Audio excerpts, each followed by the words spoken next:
Hello and welcome to good evening. Hello and welcome to online platform of Genomic Medical and Nursing Academy. सब आ गए। आज आप जैसे जानते हैं इंटरनेशनल नर्सेस डे है और इस पर्टिकुलर डे क्यों हम सेलिब्रेट करते हैं इन सब के बारे में आपको इन्फॉर्मेशन मालूम ही है। Florence Nightingale, lady with lamp और फाउंडर ऑफ मॉडर्न नर्सिंग, उसका जन्मदिन था और इस उपलक्ष्य में हम इंटरनेशनल नर्सेस डे सेलिब्रेट करते हैं। तो सबसे पहले आप सभी स्टूडेंट्स को शुभकामनाएं इस पवित्र दिन की। उपेंद्र कुमार गुड इवनिंग, दीपक यादव, संजीव, पूनम चौहान, सारांश, पूजा, रीना, शैलेंद्र, राकेश, श्रीराम, सबको गुड इवनिंग। आप जानते हैं इंटरनेशनल नर्सेस डे, तो बेटा इस पर्टिकुलर डे पे क्या हुआ था, क्यों इम्पोर्टेंट है, ये सब चीज़ें आप जानते हैं। मैं शुभकामना देता हूँ इस पवित्र दिन की आप सब लोगों को। और जो इंटरनेशनल काउंसिल ऑफ नर्सेज है उसने जो स्लोगन दे रखा है इस बार का वह ये है, a voice to lead a vision for future health care. कोविड-19 जो चल रहा है और नर्स का जो रोल हम देख रहे हैं, आप जानते हैं कि नर्सिंग एक ऐसा फील्ड है, नर्सेज एक ऐसे वॉरियर हैं जो फ्रंट लाइन वॉरियर कहे जा रहे हैं। इम्पोर्टेंट और integral part of health care system consider करा जा रहा है। उनका ये जो रोल है वो ऑल ओवर वर्ल्ड एक्नॉलेज हो रहा है, बहुत ज़्यादा अप्लोज हो रहा है। तो बेटा तुम सबको शुभकामनाएं जो ऑलरेडी नर्सेज बन चुके हैं या भविष्य में बनने वाले हैं। मैं बस ये कामना कर रहा हूँ कि आप भविष्य में अगले नर्सेस डे के पहले गवर्नमेंट जॉब में लग जाएं। आप सब कैसे हो? बफिता बानू, रामपाल, विनोद कुमार, सबको नमस्कार भाइयों। तो बेटा हम चालू करते हैं online platform genomic medical and nursing academy, और यहाँ पे हम डिस्कस करेंगे मेडिकल सर्जिकल नर्सिंग और उसके पोर्शन के बारे में। जैसे आप जानते हो कि मैं मेडिकल सर्जिकल नर्सिंग पढ़ाता हूँ और वही चीज़ मैं यहाँ पे कंटिन्यू करूँगा इस पर्टिकुलर प्लेटफॉर्म के अंदर। सब आ जाइए ऑनलाइन ताकि अपन चालू करें। बहुत समय बाद आप लोगों से रूबरू हो रहे हैं। ओम प्रकाश, रवि जैन, बेटा सबको शुभकामनाएं, सबको नमस्कार, सबको गुड इवनिंग। लक्ष्मण सिंह, सुशील, निशा, माया, आपका यही प्यार बना रहे ताकि हम ऑनलाइन प्लेटफॉर्म को भी कंटिन्यू कर सकें। विनय, संदीप, हेमंत बेरवा, टीना रॉय, अनु यादव, बेटा सबको गुड इवनिंग, सबको नर्सेस डे की शुभकामनाएं और आपके अच्छे भविष्य की कामना करते हुए हम मेडिकल सर्जिकल नर्सिंग को प्रारंभ करते हैं, शुभारंभ करते हैं और देखते हैं कुछ क्वेश्चंस जो शायद आपके लिए इम्पोर्टेंट साबित हो सकें। जब भी पॉसिबल होएगा हम ऑनलाइन प्लेटफॉर्म पे आएंगे और आपके लिए ये जो क्वेश्चन आंसर का सेशन है उसको हम कंटिन्यू करेंगे। बहुत बढ़िया, हम भी आपको मिस करते हैं बहुत ज़्यादा। अनु यादव, महेश, पीयूष, सबको नमस्कार बेटा, सबको नमस्कार। चलो अपन चालू करते हैं मेडिकल सर्जिकल नर्सिंग और कुछ क्वेश्चन को हम डिस्कस कर लेते हैं। बेटा ये जो पहला क्वेश्चन है जो स्क्रीन पे आ रहा है, इस स्क्रीन पे देख नहीं रहा, जो पहला क्वेश्चन है, अगर आपको वॉइस नहीं आ रही बराबर तो आप बता दीजिए ताकि और बढ़ा सकें अपन। Am I audible to each?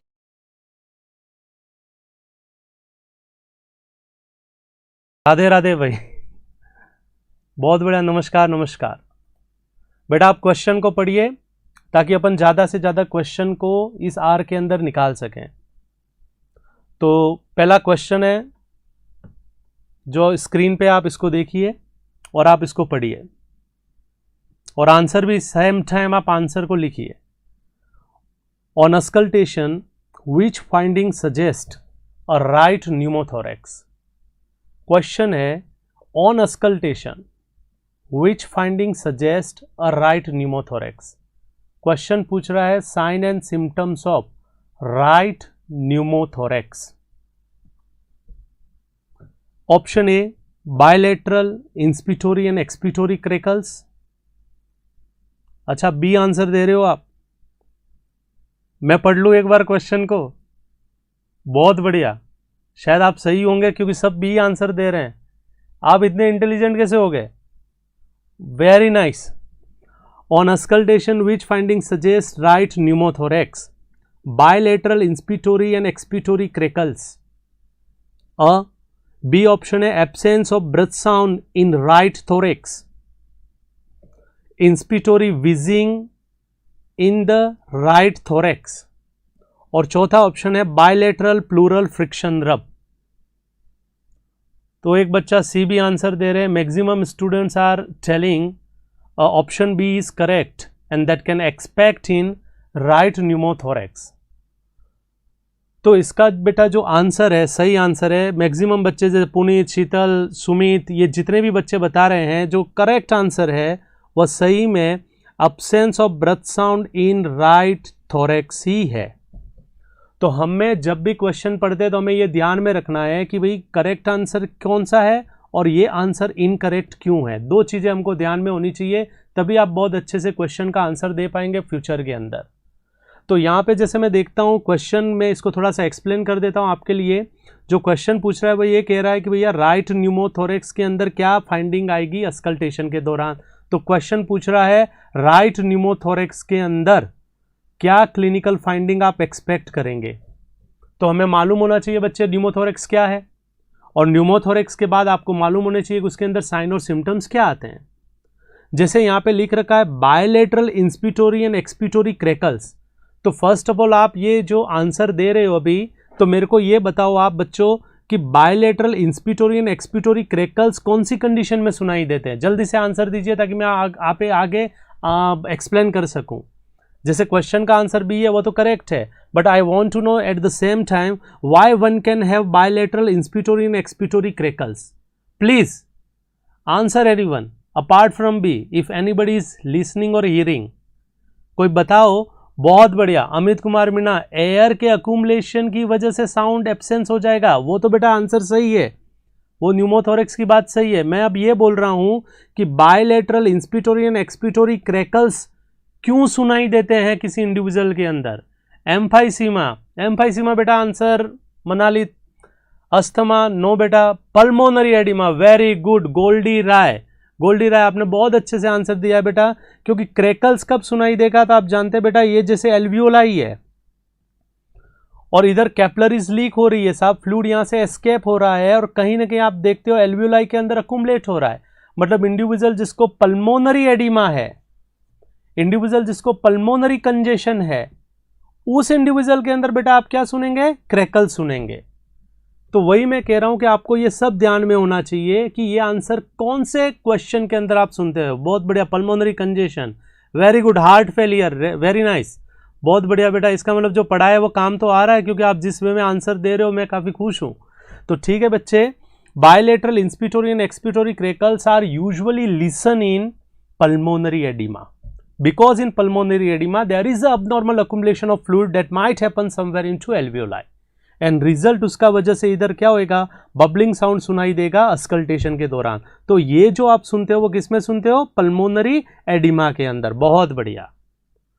अब यहाँ पे लिख रखा है इंस्पिटोरी विजिंग इन राइट थोरेक्स। बच्चे आप इसका भी आंसर दें कि आप विजिंग कब सुनते हैं या कौन सी कंडीशन में सुनते हैं। अगर आपको क्वेश्चन पूछे प्लीज आंसर दीजिए आप इसका भी कि इंस्पिटोरी विजिंग इन राइट थोरेक्स ये कौन सी कंडीशन में आप सुनते हैं। विजिंग कौन सी कंडीशन में सुनते हैं? अभी तो आंसर वही पल्मोनरी एडिमा वाले ही आ रहे हैं, आप शायद दे नहीं रहे हो। विजिंग कौन सी कंडीशन में सुनते हैं बेटा? विजिंग हम जनरली किस में सुनते हैं? अस्थमा में, जहां पे एयरवे जो हैं, जहां पे बेटा एयरवे हैं, अगर वो नैरो हैं, क्या है बच्चे? एयरवे हैं वो नैरो हैं। तो नैरो एयरवे किस में होते हैं? अस्थमा में। और जब नैरो एयरवे के अंदर हवा का अंतर्गमन बहिर्गमन होएगा तो आप देखोगे बच्चे उसके अंदर क्या सुनाई देगा? विजिंग सुनाई देगा। तो बहुत बढ़िया, अगर आपको विजिंग के बारे में पूछता है तो आपका आंसर क्या होना चाहिए? बहुत बढ़िया, अस्थमा। बहुत बढ़िया, बहुत अच्छे से आंसर दे रहे हो बच्चे। अब ये भी बता दीजिए आप कि प्लूरल फ्रिक्शन रब किस में सुनाई देगा बच्चे? प्लीज इसको भी आप आंसर दें कि प्लूरल फ्रिक्शन रब किस में सुनाई देगा, कहां पे आप देखते हो प्लूरल फ्रिक्शन रब? प्लूरेसी। प्लूरेसी क्या होता है बच्चे? Inflammation of visceral and parietal layer. जब आप देखते हो कि इंडिविजुअल के अंदर विसरल और पैराइटल लेयर का इन्फ्लामेशन होता है, तो उस कंडीशन के अंदर आप क्या देखते हैं? प्लूरल फ्रिक्शन रब सुनते हैं। तो हम इस क्वेश्चन में देखते हैं, तो जो करेक्ट आंसर है वह तो है absence of breath sound in right thorax, but at the same time you have to look for कि why this 3 option are incorrect. अगर आप इन तीनों ऑप्शन क्यों इनकरेक्ट है उसका आंसर अगर आप जानते हैं, तो डेफिनेटली बच्चों आप इस पूरे प्रश्न को नहीं, उस पूरे कंटेंट को मगअप करे हो ऐसा बोला जा सकता है। क्योंकि आप क्वेश्चन रट नहीं सकते, आपके दिमाग के अंदर लॉजिक होना चाहिए। जब भी आप आंसर को सेलेक्ट करते हैं या एलिमिनेट करते हैं, तो उस दौरान आपके दिमाग के अंदर लॉजिक होना चाहिए, और लॉजिक के अकॉर्डिंग आप उसमें सेलेक्ट करो और एलिमिनेट करो। तो जैसे मैं इस क्वेश्चन को पढ़ता हूं, तो बेटा मैं क्या बोलूँगा? मैं ये बोलूँगा कि क्वेश्चन है वो मेरे को पूछ रहा है कि न्यूमोथोरैक्स का क्या फाइंडिंग है। तो मैं पहला ऑप्शन पढ़ता हूँ, bilateral inspiratory and expiratory crackles. तो मेरे दिमाग में थॉट आएगा, यार ये तो पल्मोनरी एडिमा में दिखता है, ये तो गलत आंसर है। फिर मैं दूसरे ऑप्शन में जाता हूँ, इंस्पिरेटरी विजिंग इन राइट थोरैक्स। तो मैं ऐसा सोचूंगा कि यार विजिंग तो जनरली किस में आता है बेटा? अस्थमा के अंदर। ऐसा आपको सोचना है। लाइकवाइज बायलेटरल प्लूरल फ्रिक्शन रब, मैं ये भी बोलूंगा यार बायलेटरल प्लूरल फ्रिक्शन रब तो किसमें सुनाई देता है? सब ये सुनाई देता है प्लूरेसी के अंदर। तो फिर एक ही ऑप्शन बचता है, absence of breath sound in right thorax, और ये एकदम सही आंसर है। क्योंकि जब मैं देखता हूं न्यूमोथोरैक्स को बच्चे, तो न्यूमोथोरैक्स में क्या होता है, ये जो प्लूरल स्पेस है, इस प्लूरल स्पेस के अंदर अबनॉर्मल अक्यूमुलेशन हो जाता है। मैं आपको पढ़ा चुका हूं, abnormal accumulation of atmospheric air. इस एरिया में क्या हो जाएगा बेटा? अबनॉर्मल अक्यूमुलेशन हो जाएगा किसका? एटमॉस्फेरिक एयर का। जो वायुमंडल के अंदर हवा है उसका इस प्लूरल स्पेस में जमाव हो जाएगा, और उसका वजह से ये जो एरिया है वह क्या हो जाएगा? कोलैप्स हो जाएगा। और जब मैं यहाँ पे मेरा स्टेथोस्कोप रखूँगा इस पर्टिकुलर एरिया के ऊपर, इमेजिन करो कि मैं यहाँ पे स्टेथोस्कोप रख रहा हूँ, तो आप देखोगे यहाँ पे मैं शायद आवाज़ ना सुन पाऊँ। मैं देखूँगा ब्रेथ साउंड जो है वह एब्सेंट है। इसका मतलब यहाँ पे किसी प्रकार का इंस्पिरेशन एक्सपायरेशन नहीं हो रहा। ये एक ऐसा एरिया है जहाँ पे एयर का अक्यूमुलेशन है। तो इसका जो करेक्ट आंसर था बेटा वो कौन सा था? Absence of breath sound in right thorax. क्योंकि राइट साइड का न्यूमोथोरैक्स है, तो राइट थोरैक्स के ऊपर जब आप स्कल्टेट करोगे तो आप शायद ऐसा सुनेंगे। प्रणाम भाई चेतेश्वर कुमार शुक्ला। एल्वियोलाई कोलैप्स क्यों भाई? एल्वियोलाई कोलैप्स क्यों? हाँ बहुत बढ़िया बेटा, एल्वियोलाई कोलैप्स हो जाएंगे। आई एम फीदर, क्या मतलब निकालू भाई तेरा? नेगेटिव प्रेशर बेटा, ये जो नेगेटिव प्रेशर है वो पूरा पॉजिटिव हो जाएगा। बहुत बढ़िया। Negative pressure is responsible for expansion of lungs, alveoli. Very nice. तो you are reacting in better way. ये बहुत अच्छी बात है कि आप आंसर दे पा रहे हैं। तो इसका आपको समझ में आया तो ठीक है, ये मेरा एक्सप्लेनेशन था। फिर छोटा सा इसको मैं छोटे शब्दों में एक्सप्लेन कर लेता हूँ। न्यूमोथोरैक्स क्या है बेटा? आप जानते हो न्यूमोथोरैक्स एक कंडीशन है जहाँ पे क्या होएगा? Abnormal accumulation of atmospheric air into plural space. आप देखते हो वायुमंडल की जो हवा है उसका अबनॉर्मल अक्यूमुलेशन हो जाता है प्लूरल स्पेस के अंदर, तो उस कंडीशन को हम क्या बोलते हैं? न्यूमोथोरैक्स। कितने टाइप का होता है बच्चे? तो तेरे को मालूम होगा कि स्पॉन्टेनियस न्यूमोथोरैक्स है, टेंशन न्यूमोथोरैक्स है, ओपन न्यूमोथोरैक्स है। हमने ये पढ़े हुए हैं। स्पॉन्टेनियस न्यूमोथोरैक्स अपने आप होता है, किस में होता है? सीओपीडी में होता है। टेंशन न्यूमोथोरैक्स किस व्यक्ति में होता है? जिस व्यक्ति को ब्लंट चेस्ट ट्रोमा है। ओपन न्यूमोथोरैक्स बेटा किस में होता है? जिनके अंदर शार्प चेस्ट इंजुरी है।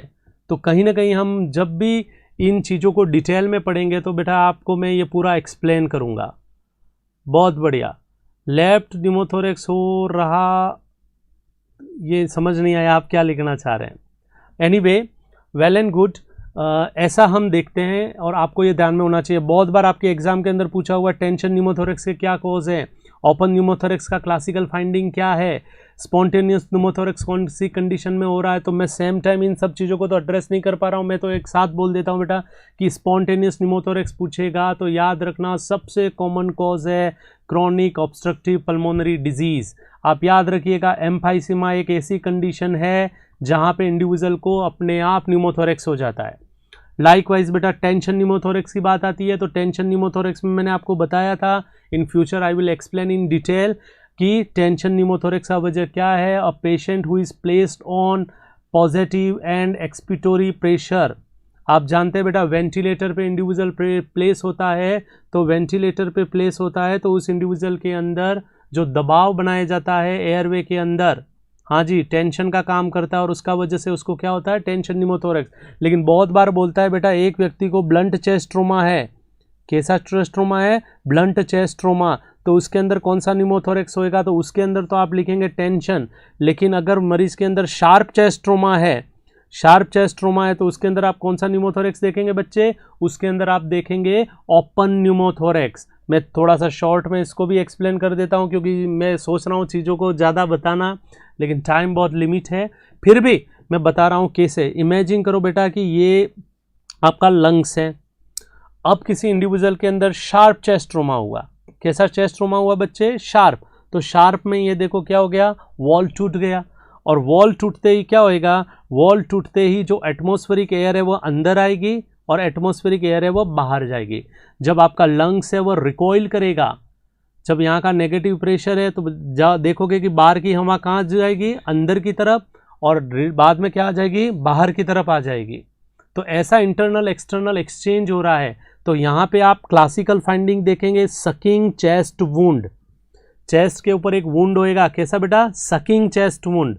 अगर चेस्ट पे सकिंग चेस्ट वुंड है मतलब आपको एक आवाज करता हुआ वुंड दिख रहा है छाती पे आफ्टर शार्प ट्रोमा, तो ये है ओपन न्यूमोथोरेक्स है। क्यों, क्योंकि बाहर की हवा जब अंदर जाएगी तो बाहर तो पॉजिटिव प्रेशर है, अंदर नेगेटिव है, तो अंदर की तरफ जाएगी तो आवाज करेगी, और जैसे ही ये लंग्स है वो वापस एक्सपांड होएगा तो यही हवा इस रास्ते से बाहर भी निकलेगी, तो अंतर्गमन बहिर्गमन होता रहेगा। तो उस दौरान आप एक सक साउंड सुनते हैं, वो क्लासिकल फाइंडिंग है किसका बच्चे, ओपन न्यूमोथोरेक्स का। लाइकवाइज अगर आप देखते हैं इसी को मैं तब्दील करता हूं क्लोज न्यूमोथोरेक्स में। क्लोज न्यूमोथोरेक्स के अंदर बेटा देखे, समझो कि ये लंग्स है, ये वही प्लूरल स्पेस है। इमेजिन करो अब की बार जो ट्रोमा हुआ है वो पहले जैसा नहीं है, अब की बार जो इंजुरी है वो शार्प नहीं है, शायद ऐसा कुछ इंजुरी है।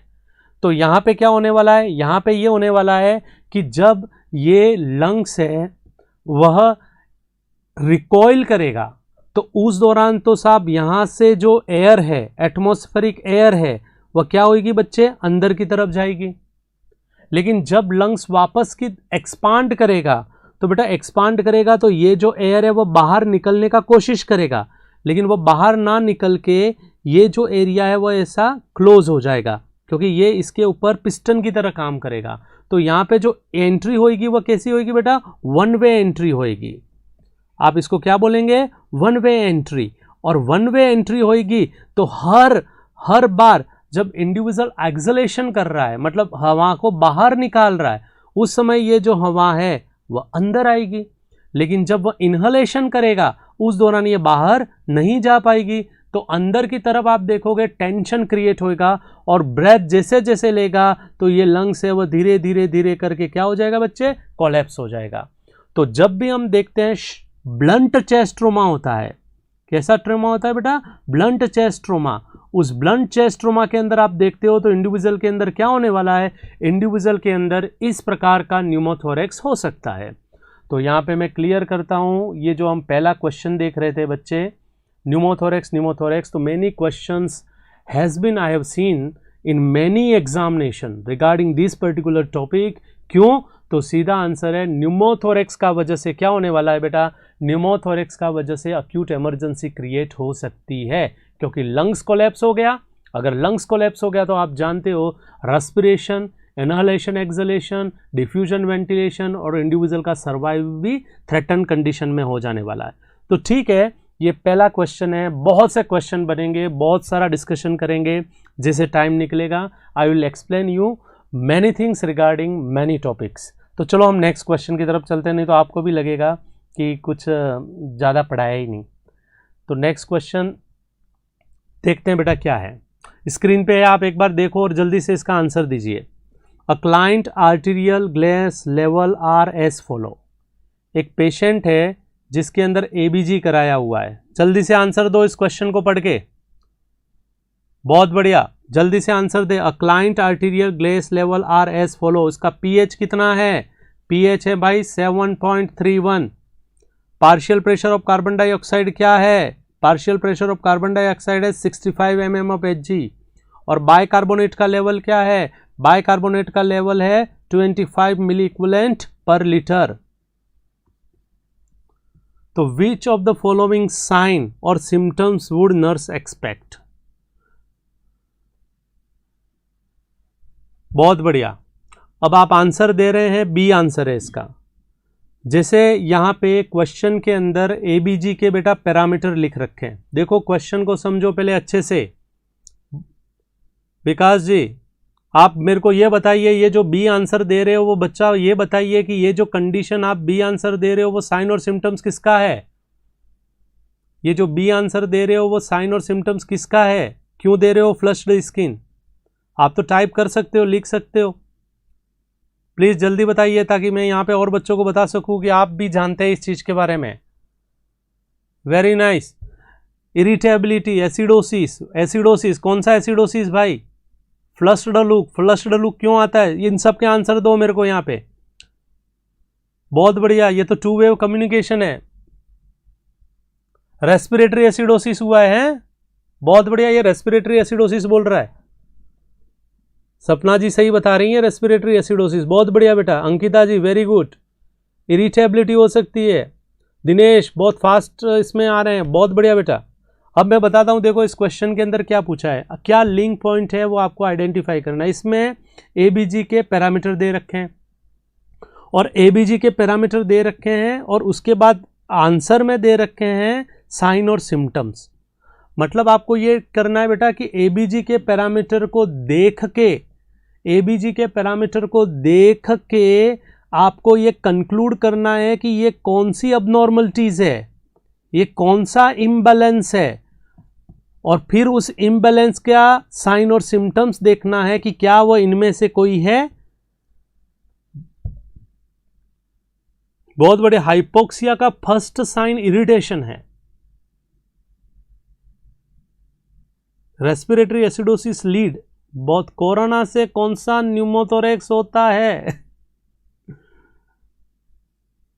Respiratory acidosis. बहुत बढ़िया। देखो मैं बताता हूं आपको, जैसे आपने ये पैरामीटर देखा बेटा, इसके अंदर ये जो पीएच बता रखा है आपको, पीएच है वो 7.31 है। तो आपको मालूम है नॉर्मल पीएच कितना होता है? 7.35 से 7.45।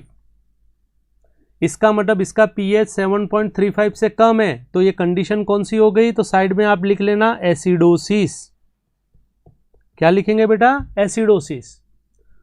अब एसिडोसिस है, अब हमें यह देखना है कि ये रेस्पिरेटरी है या मेटाबॉलिक। तो रेस्पिरेटरी के लिए हम क्या देख रहे हैं? Partial pressure of carbon dioxide.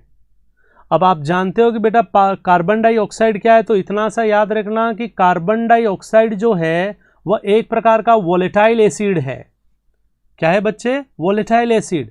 इसका मतलब यह हुआ कि कार्बन डाइऑक्साइड है, अगर वह ज्यादा हो जाएगी तो एसिडोसिस होएगा और कम हो जाएगी तो एल्कलोसिस होएगा। कार्बन डाइऑक्साइड का पार्शियल प्रेशर नॉर्मल कितना होता है? आप जानते हैं 35 से 45 mm ऑफ Hg। इसका मतलब यहां पे तो बड़ा हुआ है, इसका मतलब ब्लड में CO2 क्या है? ज्यादा है। CO2 ज्यादा है और वो एसिडोसिस को क्या कर रहा है? जस्टिफाई। इसका मतलब मरीज के अंदर कंडीशन कौन सा हो गया बेटा? Respiratory acidosis. क्या कंडीशन हो गया साहब? Respiratory acidosis. और रेस्पिरेटरी एसिडोसिस होएगा, रेस्पिरेटरी एसिडोसिस होएगा तो इस इंडिविजुअल के अंदर देखा जाए तो क्या फाइंडिंग आएगा? इसके पहले हम वापस देख लेते बाइकार्बोनेट, और बाइकार्बोनेट है नॉर्मल। तो यहां पे प्रूव हो जाता है कि ये जो फाइंडिंग्स लिख रखी हैं ऊपर एबीजी की अबनॉर्मलिटी, ये जो फाइंडिंग है वो बेटा ये जो फाइंडिंग है वो किसका है, रेस्पिरेटरी एसिडोसिस का। अब यहां पे हमको देखना है क्या रेस्पिरेटरी एसिडोसिस में साइनोसिस होएगा। आप बताइए क्या रेस्पिरेटरी एसिडोसिस में इरिटेबिलिटी होएगा, एंजाइटी होएगा या फ्लश्ड स्किन होएगा। तो आपको ध्यान में रखना है अगर ब्लड में CO2 ज़्यादा है, अगर इंडिविजुअल को एसिडोसिस है तो CNS होएगा डिप्रेस बेटा, और ये होएगा कार्बन डाइऑक्साइड का नार्कोसिस का वजह से, न तो इरिटेबिलिटी होएगी न एंजाइटी, उल्टा CNS क्या हो जाएगा बेटा, डिप्रेस। मरीज ड्राउजी हो जाएगा, मतलब आप फाइंडिंग में लिखोगे ड्राउजीनेस, मरीज में आप स्टूपरनेस दिखोगे। तो यहां पे तो उल्टा लिखा है एंजाइटी, एंजाइटी नहीं होएगा बच्चे, इरिटेबिलिटी नहीं होएगा, क्योंकि CO2 का वजह से जो प्रॉब्लम हो रहा है, एसिडोसिस जो हो रहा है उसका वजह से तो CNS डिप्रेस होएगा। तो इन दोनों ऑप्शन को आप एलिमिनेट कर देंगे। साइनोसिस ऑक्सीजन की कमी की बात नहीं कर रहा है यहाँ पे, हमको तो आना है साहब जो प्रेजेंटेशन में है एक्सप्लेनेशन मिलेगा वो कहाँ से मिलेगा, फ्लश्ड स्किन। फ्लश्ड स्किन क्यों, तो मैंने पहले भी कभी बताया होगा जब भी अपन पढ़े थे, बहुत बढ़िया, रेस्पिरेटरी एसिडोसिस अनकम्पनसेट है, सही ये बात है, अनकम्पनसेट ही है। तो यहाँ पे अगर हम देखते हैं तो CO2 जब ज़्यादा होएगा तो बेटा क्या होएगा, वज़ोडाइलेशन करेगा, ये क्या करेगा, वज़ोडाइलेशन, और वज़ोडाइलेशन होएगा तो फ्लश्ड लूक होएगा। और ये जो फ्लश्ड लूक है, फ्लश्ड स्किन, यह आइडियल आंसर है किसका, इस पर्टिकुलर क्वेश्चन का। तो maximum individual know about acid base imbalance. और बेटा एसिड बेस इम्बैलेंस के अंदर बहुत से क्वेश्चन बनते हैं, क्वेश्चन तो वैसे 4 ही हैं, आप इम्बैलेंस जानते हो 4 कौन कौन से हैं, एसिडोसिस है और अल्कलोसिस है, दोनों मेटाबॉलिक रेस्पिरेटरी, मेटाबॉलिक रेस्पिरेटरी। तो 4 हो गए, 4 कौन से हो गए, metabolic acidosis, metabolic alkalosis, respiratory acidosis, respiratory alkalosis, ये तो हो गए अनकम्पनसेट। फिर आते हैं बेटा पार्शियल कंपनसेट और फिर आते हैं कंपनसेट। यहाँ तक तो सब बच्चे जानते हैं, जो मेन एसेंशियल इशू अराइज होता है वह पार्शियल कंपनसेशन में और कंप्लीट कंपनसेशन में। तो whenever we discuss acid base imbalance in detail, I will explain you all these parameter which one can have in uncompensated as well as in partial compensate as well as in compensated alkalosis and acidosis। तो अभी के लिए आप इतना समझे कि metabolic के लिए तो आपको देखना है बाइकार्बोनेट को, और रेस्पिरेटरी के लिए आपको देखना है CO2 को। और CO2 क्या है तो बोलना ये एसिड है, बाइकार्बोनेट क्या है तो बेसिक बेस है, क्षार है। क्षार बढ़ेगा तो क्षारीयता बढ़ेगी, क्षार घटेगा तो अम्लता बढ़ेगी, CO2 बढ़ेगा तो अम्लता बढ़ेगी और CO2 घटेगा तो क्षारीयता बढ़ेगी। अब देख के इस हिसाब से आप जस्टिफाई करिएगा। चलो अपन नेक्स्ट क्वेश्चन की तरफ जाते हैं और देखते हैं वो क्या है। जल्दी से आप आंसर दो ताकि जल्दी से हम आगे बढ़े और जल्दी से हम आगे फिनिश करें इन कंटेंट को। जैसे क्वेश्चन है विच of the following diet would be most appropriate for client with chronic renal failure. बेटा ये CRF की डाइट पूछ रहा है आपको, क्रॉनिक किडनी डिजीज में आप क्या देते हैं, chronic kidney disease, renal failure, chronic kidney disease, chronic progressive irreversible loss of renal physiology.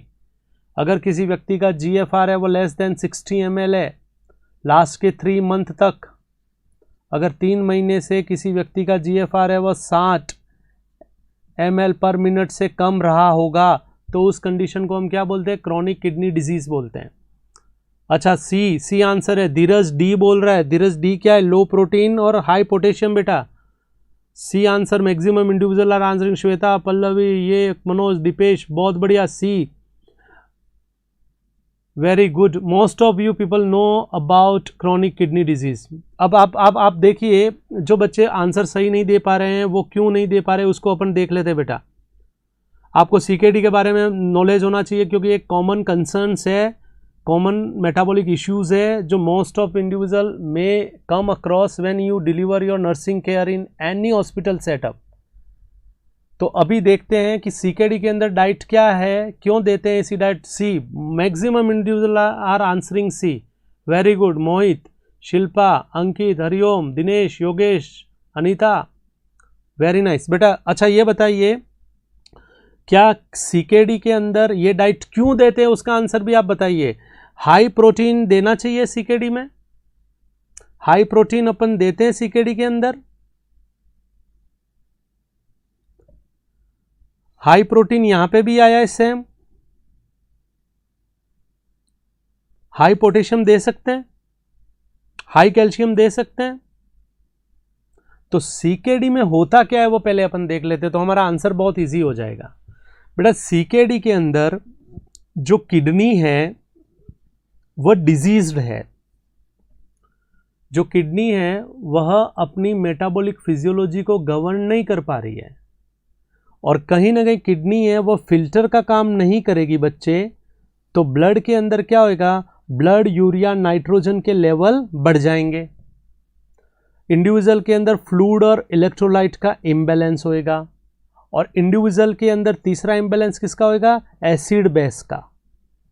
तो मेन 3 एसेंशियल चीज आप ध्यान में रखें। A client who is having renal failure might have Altered regulation of few metabolic products, जिसके अंदर आप देखते हो BUN, तो ब्लड में यूरिया, क्रिएटिनिन, यूरिक एसिड के लेवल क्या हो जाएंगे बेटा, बढ़ जाएंगे। और ये जो हैं वो किसके मेटाबोलाइट्स हैं, प्रोटीन के वेस्ट मेटाबोलाइट्स हैं। इसका मतलब क्रोनिक किडनी डिजीज में हमको प्रोटीन तो नहीं देना है, हाई प्रोटीन डाइट नहीं देना है, क्योंकि अगर आप हाई प्रोटीन डाइट दोगे तो क्लाइंट के अंदर यूरिया, सुन रहे हो क्या, क्लाइंट के अंदर अमोनिया के लेवल क्या हो जाएंगे, बढ़ जाएंगे, जो इंडिविजुअल के अंदर प्रॉब्लम क्रिएट कर सकता है। दूसरा बात इसमें बोला है कि साहब फ्लूइड और इलेक्ट्रोलाइट का इम्बैलेंस क्या होता है, तो आपको मालूम है कि मरीज के अंदर जिसको सीकेडी है उसके अंदर यूरिन प्रोडक्शन में कमी हो सकती है, तो वस्कुलर वॉल्यूम क्या होएगा बेटा, बढ़ेगा, वस्कुलर वॉल्यूम बढ़ेगा। एक तो हम फ्लूइड की बात करें, और इलेक्ट्रोलाइट में क्या होएगा, तो इलेक्ट्रोलाइट के अंदर देखा जाए तो पोटेशियम का लेवल, क्योंकि किडनी का काम होता है कि वह पोटेशियम को एक्सक्रीट करती है, तो यहाँ पे किडनी अपने कार्य को पूर्ण सक्षमता से नहीं कर पा रही है, ना तो वो फ्लूइड को निकाल पा रही है, न वो इलेक्ट्रोलाइट को रेगुलेट कर पा रही है, न बॉडी से वो वेस्ट मेटाबोलाइट्स को निकल पा रही है। हाँ जी, तो अब आप देखेंगे क्या होएगा सीकेडी में, तो सीकेडी के अंदर होएगा ब्लड यूरिया नाइट्रोजन के लेवल बढ़ जाएंगे, मरीज के अंदर वस्कुलर वॉल्यूम बढ़ जाएगा, मरीज का ब्लड प्रेशर भी क्या हो जाएगा बेटा, बढ़ जाएगा। सोडियम का क्या हो सकता है, सोडियम बढ़ भी सकता है और नॉर्मल भी हो सकता है, क्योंकि सेम टाइम फ्लूइड का भी रिटेंशन हो रहा है। और यहाँ पे हम देखते हैं मरीज के अंदर पोटेशियम का लेवल क्या हो जाएगा, बढ़ जाएगा, मरीज के अंदर कैल्शियम का लेवल क्या होएगा, घटेगा, क्योंकि किडनी है वो पोटेशियम को क्या करती है बेटा, एक्सक्रीट करती है। तो हाइपर कैलेमिया है, हाइपर मैग्नीशियमिया है, हाइपर फॉस्फेटीमिया है, सुन रहे हो आप, हाइपर फॉस्फेटीमिया, हाइपर मैग्नीशियमिया, हाइपर कैलेमिया और हाइपर वॉल्यूमिया और मेटाबॉलिक आप बोल सकते हैं एजोथीमिया और यूरेमिया। ये इंपॉर्टेंट कंसर्न्स हैं जो एक मरीज के अंदर होंगे जिसको रीनल फेलियर है। तो यहाँ पे हमको ऐसा डाइट देना ही नहीं है जो पोटेशियम को बढ़ाए, ऐसा डाइट देना ही नहीं है जिसमें मैग्नीशियम हो, ऐसा डाइट देना ही नहीं है जिसमें फॉस्फेट हो, ऐसा डाइट देना ही नहीं है जो ब्लड प्रेशर को बढ़ाए, ऐसा चीज़ नहीं देना है जो BUN के लेवल को बढ़ाए। तो अब आप आंसर करिए इसके अंदर क्या हो सकता है। तो यहाँ पे हम इंडिविजुअल के अंदर क्या करेंगे, हम इंडिविजुअल के अंदर हम उस क्लाइंट के अंदर हाई प्रोटीन नहीं देंगे। चलो आप कार्बोहाइड्रेट हाई दे सकते हो, इससे कोई इशू अभी तो नहीं लग रहा है, लेकिन ये ऑप्शन गलत हो गया। हाई कैल्शियम दे सकते हैं बेटा, हाई कैल्शियम, क्योंकि डिजीज्ड किडनी के अंदर, डिजीज्ड किडनी का एक काम होता है कि वह विटामिन डी को एक्टिवेट करती है, और विटामिन डी के एक्टिवेशन के बाद कैल्शियम का एब्जॉर्प्शन बढ़ता है। लेकिन यहाँ पे किडनी क्या है, डिजीज्ड है, और डिजीज्ड है तो our kidney are not able to activate vitamin D, and once vitamin D is not activated by diseased kidney one can have hypocalcemia. तो यूजुअली हम तो हाई कैल्शियम डाइट तो रिकमेंड करते हैं, लेकिन यहाँ पे हाई पोटेशियम लिख दिया, इसका मतलब ये भी गलत आंसर हो गया। हाई प्रोटीन लिख दिया, इसका मतलब ये भी गलत आंसर है। तो ये दोनों ऑप्शन तो एलिमिनेट हो गए। अब यहाँ पे लो पोटेशियम, हाँ जी लो पोटेशियम ठीक है, लो प्रोटीन भी ठीक है, लो सोडियम, चलो लो सोडियम इसलिए मैं ठीक बोल सकता हूं क्योंकि इस मरीज के अंदर हाइपर वॉल्यूमिया हो रखा है, तो मे भी हम लो सोडियम को हम कंसिडर कर सकते हैं। तो आप इन दोनों को तो एक्सट्रीम गलत मानिए और इसको आप कंसिडर कर सकते हैं, क्योंकि यहाँ पे तीनों के कोई ऐसे कॉन्ट्राइंडिकेशन नहीं लग रहे हैं जो आप नहीं कर सकते। यहाँ पे लो प्रोटीन सही है लेकिन हाई पोटेशियम गलत है। तो बेटा क्लियर है, एक व्यक्ति जिसको रीनल फेलियर है उसकी क्या डाइट होएगी, तो सब उसकी डाइट होएगी जिसमें आप ध्यान में रखिएगा उसके अंदर हम फ्लूइड, जैसे आप फूड की बात करें तो आप प्रोटीन का इंटेक लेस करते हैं। ठीक है बच्चे, प्रोटीन क्यों लेस देते हैं, इसलिए हम प्रोटीन का इंटेक कम करते हैं क्योंकि इंडिविजुअल में एजोथीमिया और यूरेमिया होता है। दूसरी बात, अगर हाइपर वॉल्यूमिया एक बिग इशू है, फिर से सुनिएगा, अगर हाइपर वॉल्यूमिया एक कंसर्न है तो फ्लूइड इंटेक को लिमिट किया जा सकता है, कंडीशन अप्लाई। अगर हाइपर वॉल्यूमिया हाइपरटेंशन इशू है तो सोडियम इंटेक को भी हमको सोचना पड़ेगा, मरीज के अंदर लिमिट किया जा सकता है। पोटेशियम, बेटा पोटेशियम रेस्ट्रिक्ट करना है, मैग्नीशियम को रेस्ट्रिक्ट करना है, फॉस्फेट को रेस्ट्रिक्ट करना है, आप कैल्शियम ज़्यादा देंगे। तो ये हो गया बेटा डाइट क्या रिकमेंड की जाएगी एक पेशेंट को जिसको क्या हुआ है बच्चे, जिसको क्रोनिक किडनी डिजीज है। तो ये बहुत कॉमन क्वेश्चन है, बहुत बार एग्जाम में पूछा जाता है, प्लीज़ आप ध्यान में रखिएगा। क्रोनिक किडनी डिजीज के अंदर प्रोटीन को आपको लिमिट करना है। हाई बायोलॉजिकल वैल्यू का प्रोटीन आप रिकमेंड कर सकते हैं, लेकिन एक बार आप ब्लड के अंदर देखेंगे एजोथीमिया या यूरेमिया एग्जिस्ट है या नहीं है। लाइकवाइज फ्लूइड इंटेक को भी सोच समझ के देखेंगे। अगर हाइपर वॉल्यूमिया और बहुत ज़्यादा हाइपर वॉल्यूमिया और हाइपरटेंशन है तो उस कंडीशन के अंदर लिमिट किया जा सकता है। ये कंडीशन पे डिपेंड करता है बेटा, सोडियम का भी। लेकिन कभी भी आप पोटेशियम रिच डाइट नहीं देते हैं, कभी भी आप मैग्नीशियम रिच डाइट नहीं देते हैं, कभी भी आप फॉस्फेट वाला डाइट नहीं देते हैं, क्योंकि ये सब इश्यूज़ हैं जो हम देख रहे हैं एक मरीज़ के अंदर हुआ है जिसको रीनल फेलियर है। तो याद रखिएगा, ये बहुत इंपॉर्टेंट क्वेश्चन है। लाशों जिंदा हैं लाशों के बारे में बात नहीं करते बेटा, खूब लाशें हो रही हैं अभी कोविड के चक्कर में। आप तो पढ़िए, जब तक कोविड चल रहा है, जब तक लॉकडाउन एग्जिस्ट है, हम आते रहेंगे ऑनलाइन, आपको पढ़ाते रहेंगे, आप पढ़ते रहिएगा। और धन्यवाद इकबाल। फेल गए क्या? अरे फेलो मत यार, अब तो दिख भी नहीं रहे, हम तो ढूंढ रहे हैं कहीं मिल जाए हमें।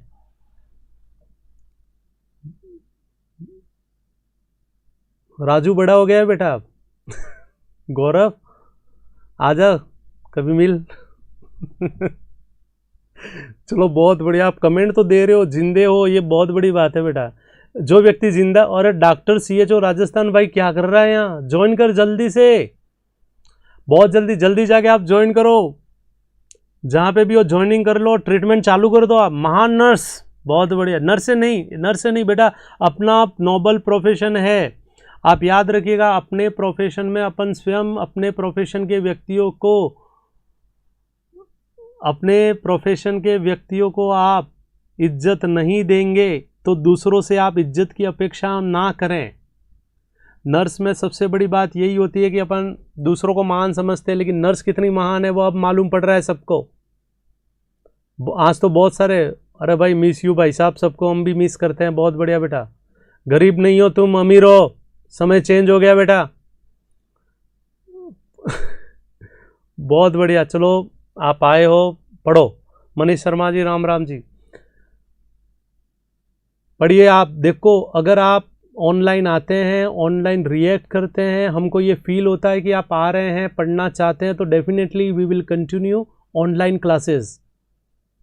लेकिन अगर हमें लग रहा है कि आप इंटरेस्टेड नहीं है, तो हमारे पास भी इतना टाइम नहीं है कि हम ज़बरदस्ती आके क्लासें लें। बस बेटा पढ़ाई करिए, आगे बढ़िए, बहुत जल्दी आप कोरोना का हराओगे। जो CHO बन गए उनको बहुत बहुत बधाइयाँ, जो भविष्य में नर्सिंग ऑफिसर बनने वाले उनको अग्रिम बधाइयाँ। मैं आज नर्सेज डे, डंपिंग सिंड्रोम आगे आ गया, प्रश्न का आंसर दे दिया। अरे मैं आपसे बात कर रहा हूँ, आप आंसर दे रहे हो, महान नर्स हो भैया, आगे जाओगे आप बहुत ज़्यादा। Very good. अस्थमा कहाँ से आ गया इसमें? क्वेश्चन में कहीं अस्थमा है ही नहीं बेटा, तू कहाँ का आंसर दे रहा है? चलो very good very good very good. चलो अपन देखते हैं नेक्स्ट क्वेश्चन क्या है, और जल्दी से अपन उसको देखने का कोशिश करते हैं। What statement said by patient required further instruction by nursing officer who had total gastrectomy? बेटा टोटल गैस्ट्रेक्टमी मतलब ये स्टमक है और इस स्टमक को आपने शायद सर्जिकली एक्ससाइज कर लिया है, तो उसको हम बोल रहे हैं टोटल गैस्ट्रेक्टमी। जैसे हम जनरली देखते हैं पेप्टिक अल्सर डिजीज़ होती हैं और कुछ कैंसर्स होते हैं, वहाँ पे इस सर्जरी को हम प्रेफर करते हैं। टोटल गैस्ट्रेक्टमी हो गया, बिलरोथ 1 हो गया, बिलरोथ 2 हो गया, पार्शियल एंट्रेक्टमी हो गया, बहुत सी ऐसी सर्जरी की जाती हैं। तो यहाँ पे क्वेश्चन ये पूछ रहा है कि What statement said by patient required further instruction by nursing officer who had total gastrectomy? Total gastrectomy के अंदर ऐसा कौन सा इंस्ट्रक्शन अगर पेशेंट बोलता है तो हम बोलेंगे कि भाई साहब आप गलत बोल रहे हैं, आपको और समझना चाहिए बीमारी को अच्छे से। आप इसके आंसर दीजिए। सी, बी, सी, सी, सी, सी, डी भी है भैया, यानी कि ए भी है। धन्य हो भाई साहब, ए है। फैट लिखा है बेटा। अब इसमें आंसर लिख रखा है I should include simple sugar in my diet. अब आप समझना कौन सा स्टेटमेंट पेशेंट बोलता है तो उसको हमको इंस्ट्रक्शन देना पड़ेगा, जिसको ये सर्जरी की है। इसका मतलब पेशेंट क्या बोलेगा? गलत। पेशेंट सही बात नहीं बताएगा। मतलब पेशेंट को जो चीज़ नॉलेज में नहीं है अगर वैसी बोल देता है तो हम उसको बोलेंगे बच्चे कि तेरे को ये जो ज्ञान है उसको इम्प्रूव कर, आप गलत हो, ऐसा नहीं है, ऐसा ये क्वेश्चन है। I should include simple sugar in my diet. Patient जिसका स्टमक आपने सर्जिकली हटा दिया है वो ये बोल रहा है कि मेरे को मेरी डाइट के अंदर सिंपल शुगर बढ़ाना चाहिए क्या? I should limit use of salt, वो ये बोले तो सही है या गलत है कि मेरे को साल्ट का इंटेक कम करना चाहिए? I should lie down once I eat, मेरे को खाने के बाद सो जाना चाहिए? I should eat high protein and high fat, मेरे को हाई फैट और हाई प्रोटीन डाइट लेनी चाहिए। तो इनमें से कौन सी सही बात है और कौन सी गलत बात है? तो आप देखोगे बेटा ये क्वेश्चन सीधा के सीधा लिंक हो रहा है डंपिंग सिंड्रोम से। अगर आप जानते हो complication of gastrectomy, total gastrectomy, जानते हैं आप डंपिंग सिंड्रोम क्या है? तो डंपिंग सिंड्रोम क्या है और डंपिंग सिंड्रोम को कैसे आप प्रिवेंट कर सकते हैं, ये क्वेश्चन है डंपिंग सिंड्रोम का। और क्वेश्चन पूछ रहा है कि आप डंपिंग सिंड्रोम को कैसे प्रिवेंट करोगे और कैसे डंपिंग सिंड्रोम को आप एग्रवेट करोगे। तो बेटा अगर आपको डंपिंग सिंड्रोम प्रिवेंट करना है तो हम बोलेंगे कि सबसे इंपॉर्टेंट बात है कि आप खाने के बाद सो जाना। ये एक ऐसी कंडीशन है जिसमें पहली बार हम बोल रहे हैं कि खाने के बाद सो जाना। क्यों खाने के बाद सो जाना अभी मैं आपको बताता हूँ। तो ये तो हम एडवाइस करते हैं, ये तो आपको करना चाहिए। इसका मतलब अगर पेशेंट ये बोलता है इसका मतलब सही है, पेशेंट को नॉलेज है। पेशेंट ये बोलता है कि I should limit use of salt, मेरे को साल्ट का इंटेक कम करना चाहिए, ये भी करेक्ट है, पेशेंट को साल्ट का इंटेक कम करना चाहिए। क्यों? क्योंकि अगर वो साल्ट ज़्यादा लेगा तो यहाँ की जो ऑस्मोलरिटी है वो उसको क्या कर देगा? बढ़ा देगा। और ऑस्मोलरिटी बढ़ाएगा तो फ्लूइड क्या होएगा? फ्लूइड का शिफ्टिंग होएगा कहाँ पे? इंटेस्टाइन के अंदर, और उसका वजह से डंपिंग सिंड्रोम होने की संभावना बढ़ जाएगी।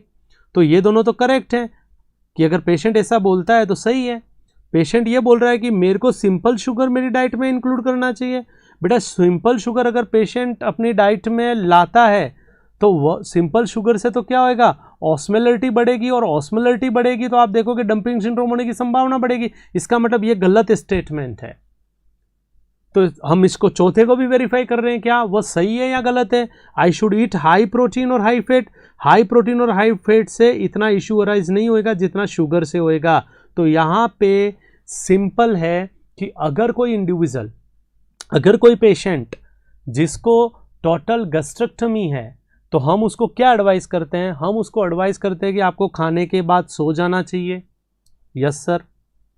आपको कहीं ना कहीं ज़्यादा फ्लूइड नहीं पीना चाहिए, ये भी एडवाइस करते हैं। हम बोलते हैं कि आपको साल्ट का इंटेक कम करना चाहिए, ये भी हम एडवाइस करते हैं। और हम ये बोलते हैं कि आपको सिंपल शुगर अवॉइड करना चाहिए। डी आंसर नहीं है बेटा, ए आंसर है। मैं एक्सप्लेन करता हूं अगर आपको नहीं समझ में आ रहा है। आप डंपिंग सिंड्रोम जानते हैं पहले तो ये बताइए जल्दी से, कमेंट डालो। Dumping syndrome, do you know about dumping syndrome? If yes then I will answer. Do you think that I need to explain in detail? Please. A answer, yes, A answer is correct बच्चे, बहुत बढ़िया। Milk को वो भी avoid करते हैं, very nice.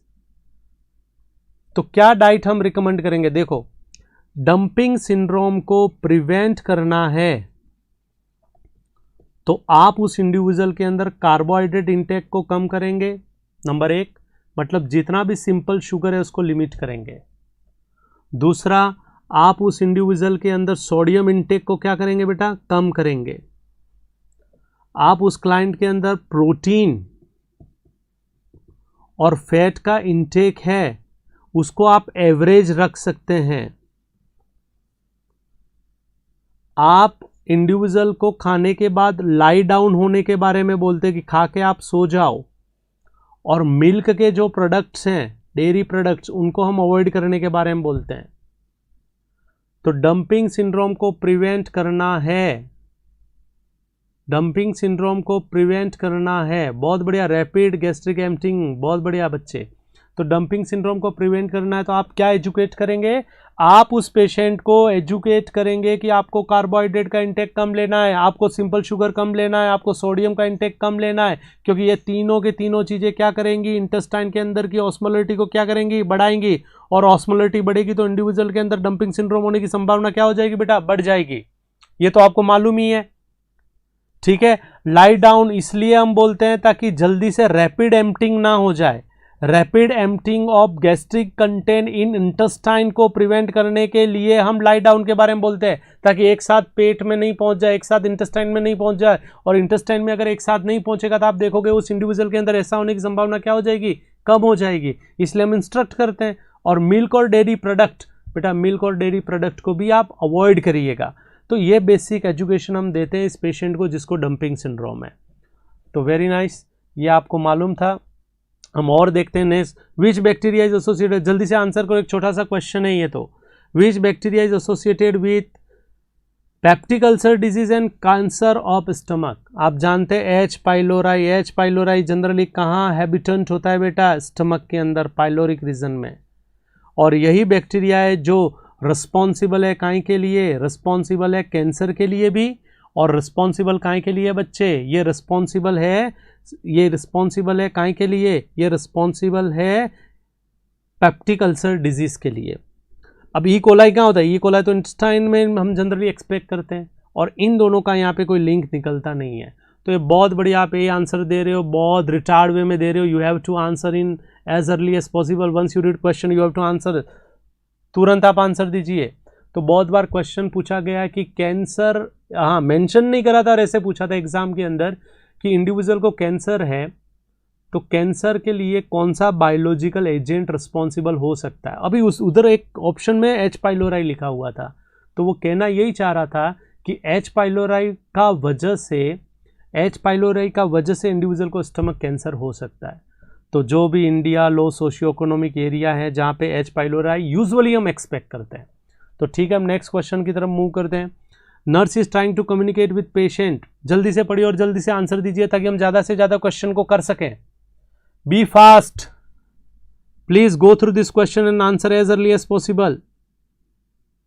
I expect each and every one to answer. बेटा जल्दी से इन चीज़ों को आंसर दीजिए आप। A nurse is trying to communicate with patient having brain attack. Individual को क्या है बेटा? ब्रेन अटैक है, स्ट्रोक है। इंडिविजुअल को क्या है बच्चे? स्ट्रोक है और एफेशिया भी है। Which of the following action by nurse would be least helpful? मतलब ये क्वेश्चन ये पूछना चाह रहा है कि पेशेंट को स्ट्रोक है बच्चे, पेशेंट को स्ट्रोक का वजह से अफेशिया है। क्या है बेटा? अफेशिया। और अफेशिया के अंदर कौन सा इंटरवेंशन यूजफुल है और कौन सा इंटरवेंशन यूजलेस है? तो यहां पे क्वेश्चन पूछ रहा है लीस्ट। ऐसे जो वर्ड है वो बड़े इंपॉर्टेंट है, least important, most important. Least important कौन सा है? मतलब सबसे यूजलेस कौन सा है? मतलब ऐसा ऑप्शन जो कि हेल्पफुल नहीं हो सकता। क्या आंसर है? सी। महावीर जी एक, जल्दी से आंसर दीजिए ताकि नेक्स्ट क्वेश्चन की तरफ मूव करें। D, C answer is correct बच्चों। Speaking to the client at normal pace, एक व्यक्ति, आप जानते हैं एफेशिया क्या है? Aphasia is a clinical condition where patient is not able to communicate. मतलब एक व्यक्ति जिसको स्ट्रोक है वह कम्युनिकेट नहीं कर पा रहा, तो नर्स ऐसा क्या करेगी जिससे वह कम्युनिकेट कर पाएगा, और क्या नर्स ऐसा क्या नहीं करेगी जिससे कम्युनिकेशन करने में प्रॉब्लम होगी, ये प्रश्न है। तो यहाँ पे मैं ए आंसर दे रहे हैं बच्चे, सी भी दे रहे हैं, और इसका मतलब मैक्सिमम मेरे को एक कन्फ्यूजन ए और सी के अंदर लग रहा है जिस हिसाब से आप रिएक्ट कर रहे हो। चलो अपन इसको देखते हैं। तो आपने दो को तो बहुत इजीली एलिमिनेट कर दिया बेटा, बी और डी को। अपन उन्हीं को ले लेते। बी क्या कहता है? Allowing plenty of time for client to respond. Simple सी बात है बेटा, एक व्यक्ति समझ नहीं पा रहा जिसको स्ट्रोक है, तो हम क्या उस व्यक्ति को इनफ समय देंगे समझने का? ये सही है या गलत है? तो डेफिनेट बात है, ये अच्छी बात है। जैसे कोई बच्चे को मैं पढ़ा रहा हूँ और समझ में नहीं आ रहा है, तो मेरे को इनफ समय देना चाहिए कि वो समझ रहा है कि नहीं समझ रहा है, उसको रिस्पॉन्ड करने के लिए। और इसीलिए मैं बार बार देख रहा हूँ यहाँ पे आप क्या आंसर दे रहे हो। तो ठीक है, हमको अलाउ करना चाहिए टाइम ताकि क्लाइंट रिस्पॉन्ड करे। अलाउ करो इनफ टाइम ताकि जो पेशेंट नहीं समझ रहा है वो समझे और वो हमें बता पाए कि उसको समझ में आ रहा है या नहीं आ रहा। ये तो करेक्ट है, वेरी गुड, आपने इसको एलिमिनेट कर दिया। डी को भी आपने एलिमिनेट करा है, तो वो देख लेते। Looking directly at the client during attempt at speech. ये भी बेटा सही बात है कि जब आप किसी से बात कर रहे हो, कम्युनिकेट कर रहे हो, तो आपको उसको देखना चाहिए। जैसे अभी मैं कैमरे की तरफ देख रहा हूँ, स्क्रीन की तरफ देख रहा हूँ, क्योंकि मैं आपसे कम्युनिकेशन कर रहा हूँ, तो डेफिनेट बात है कि ये भी हमको करना चाहिए। मतलब ये भी एक तरह से क्या है बेटा, ये भी एक तरह से सही है, जो करना चाहिए ये भी सही है। अब आपको कन्फ्यूजन है इन दो के अंदर, कुछ बच्चे ए बोल रहे हैं और कुछ सी बोल रहे हैं। अभी भी एक भाई सचिन गोयल डी क्यों बेटा? अभी तो बोला हूँ मैं कि लुकिंग डायरेक्टली, एक बात करके आप किसी से बात कर रहे हो तो आप उसके सामने नहीं देखेंगे, देखना चाहिए ना। पहले क्वेश्चन समझो, लीस्ट इंपॉर्टेंट बोल रहा है, ये सब तो करना चाहिए। अब थर्ड है completing the sentence that the client can not finish or speaking to the client at normal pace. इन दोनों में आपको सेलेक्ट करना है। दो को एलिमिनेट कर चुके हो। अब बात बताइए आप कि आप किसी से कम्युनिकेट कर रहे हो तो आप उसके सामने चिल्लाओगे नंबर एक, या धीरे से बोलोगे नंबर दो? तो सिंपल सी बात है, ना हम किसी के सामने चिल्लाएंगे ना हम धीरे बोलेंगे। अगर हम चिल्ला रहे हैं और उसको समझ में आ रहा है तो वो वैसे ही रिस्पॉन्ड नहीं करेगा, और अगर हम धीमे बोल रहे हैं और वो सुन नहीं पाएगा तो भी रिस्पॉन्ड नहीं करेगा। इसका मतलब नॉर्मल पेस वाली बात भी सही है। तो गलत क्या है? हाँ जी, हम कभी भी पेशेंट जो बोल रहा है उसको अपने हिसाब से कंप्लीट नहीं कर देंगे। जैसे पेशेंट है, वो कुछ बोलने की कोशिश कर रहा है और आप बीच में बोल देते हो अच्छा पापड़ खाना है, और वो पानी मांग रहा था, प का मतलब पानी था उसके हिसाब से, और आपने पापड़ समझ लिया, तो ये तो बेटा प्रॉब्लम हो गया। तो याद रखिएगा, complete the sentence that client can not finish. You should not complain, you should provide opportunity so that individual complete that sentence by its own. आप इंकरेजमेंट दें, आप प्रोत्साहन दें, आप अपॉर्चुनिटी दें, आप समय दें, आप उसको समय दें और आप उसको रिएक्ट करें। अगर आप उसके जो वो कहना चाह रहा है उसको आप ही अगर कंप्लीट कर लेंगे तो वो बोल नहीं पाएगा। तो कहीं ना कहीं यहाँ पे ए भी किया जाता है बेटा, बी भी किया जा सकता है, डी भी करते हैं। हमको ये वाला ऑप्शन नहीं करना है, क्योंकि ये जो ऑप्शन है वह कम्युनिकेशन में बैरियर का काम करेगा उस व्यक्ति को जिसको स्ट्रोक हुआ है, जिसको अफेशिया है। बहुत बढ़िया, ए अभी भी ए आंसर दे रहे हैं आप, बहुत बढ़िया। शिखा गुप्ता पापड़ सतीश जी, वेरी गुड बेटा। तो यहाँ पे आप ध्यान में रखिएगा, हम हमेशा नॉर्मल पेस में बात करेंगे। नंबर एक, हम हमेशा इनफ टाइम देंगे ताकि पेशेंट रिएक्ट करे, रिस्पॉन्ड करे। नंबर दो, और नंबर थ्री, आप हमेशा जब भी कम्युनिकेट करते हैं आप पेशेंट की तरफ चेहरा करके उसकी आंखों में देखते हुए कम्युनिकेट करें। अगर आप ऐसा कर रहे हैं तो आप कम्युनिकेशन की इफेक्टिवनेस को बढ़ाएंगे।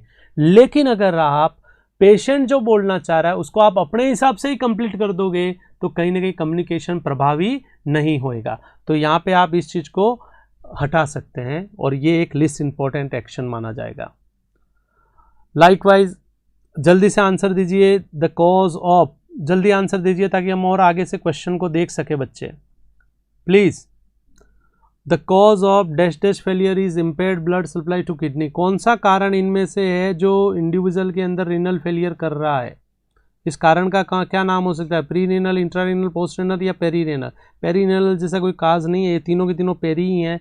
ये जो है इसका आंसर क्या हो सकता है बेटा? ये तो बड़ा इजी क्वेश्चन है, आप आंसर दे ही सकते हैं इसके बारे में। तो कोई भी कॉज, ये kidney, ureter, renal artery, any cause that come through renal artery which causing hypoperfusion, उस कारण का नाम है बेटा pre renal cause. Any cause that exist, very good, कहाँ पे बेटा? किडनी के अंदर, उसका नाम है intra renal cause. And any cause that exist between ureter, bladder and urethra, that cause is term as post renal cause. अब आप बताओ इसमें से आंसर कौन सा सही है? मैक्सिमम स्टूडेंट हैव आंसर बेटा pre renal. Very good, very good. Can anyone tell me a cause of intra renal? Any cause that fall under category of intra renal, anyone can mention there? कोई भी एक condition intra renal की आप बता पाएंगे? ए answer, yes बेटा, A answer is correct. Anyone can tell answer? कोई भी व्यक्ति आंसर बता पाएगा? इंट्रारीनल आंसर बताइए आप इनमें से। ये प्री रीनल सही है, बहुत बढ़िया। तो मैंने आपको बता दिया कोई भी कारण जो कि रीनल आर्टरी से आ रहा है और जो किडनी के अंदर क्या कर रहा है? हाइपोपरफ्यूजन, और हाइपोपरफ्यूजन करवा के जीएफआर को कम कर रहा है, और जीएफआर को कम होने का वजह से मरीज के अंदर रीनल फेलियर हो रहा है, तो उसका नाम है प्री रीनल। तो यहाँ पे देखिए फ्लूइड डेफिसिट हुआ, हेमरेज हुआ, हार्ट फेलियर हुआ और शॉक हुआ, ये जितनी भी कंडीशन है वहाँ पे आप देखोगे क्या होएगा? रीनल परफ्यूजन नहीं हो पाएगा, और रीनल परफ्यूजन नहीं हो पाएगा तो जीएफआर हो जाएगी कम, और जीएफआर हो जाएगी कम तो रीनल फेलियर। इसका मतलब ये जो कॉज है वो कौन सा है? Pre renal.